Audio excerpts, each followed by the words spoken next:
భారతదేశమునకు సరిహద్దులు హిమాచల పర్వతములు. இமயமலைகளே பாரத தேசத்தின் எல்லைகளாகும். హిమాచల పర్వతములు అనగా దీని యొక్క అంతరార్థం ఏమిటి? இமயமலைகள் என்பதன் உட்பொருள் என்ன? హిమం అనగా చల్లని ఐసు, இமம் என்றால் குளிர்ச்சியான பனிக்கட்டியாகும். తెల్లని ఐసు, வெண்மையான பனிக்கட்டி. తెల్లదనమునకు నిర్మలము, வெண்மைக்கு நிர்மலமானது என்று பொருள். చల్లదనమునకు ప్రశాంతి, குளுமைக்கு பிரசாந்தி என்று பொருள். అచలమునకు స్థిరము.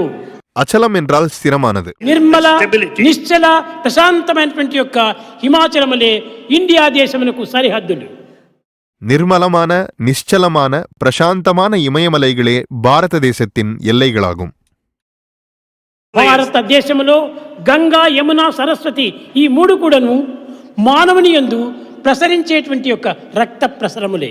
பாரத தேசத்தில் பாயும் கங்கை, யமுனை, சரஸ்வதி ஆகிய 3 நதிகளும் மனிதனுள் இருக்கும் இரத்த ஓட்டத்தை போன்றவை. ఈ యొక్క గంగా యమున సరస్వతి యొక్క ప్రభావం చేతనే మానవుడు ధార్మికమైనటువంటి జీవితాన్ని గడుపుతాడు. இப்படிப்பட்ட கங்கை, யமுனை, சரஸ்வதி நதிகள் பாய்ந்தோடுவதாலேயே மனிதன் தார்மீகமான வாழ்க்கையை வாழ்கின்றான். వివేకమును వికసింపజేస్తాడు, விவேகத்தை மலரச் செய்து கொள்கின்றான்.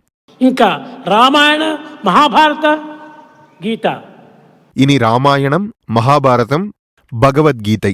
ఈ రామాయణ భారత భాగవతముల మూడు కూడాను మానవత్వాన్ని ప్రకటింపజేసేటువంటి యొక్క మహాసూత్రములు. இம்மூன்றும் மனித குணங்களை பிரகடனப்படுத்தும் மகா இதிகாசங்களாகும்.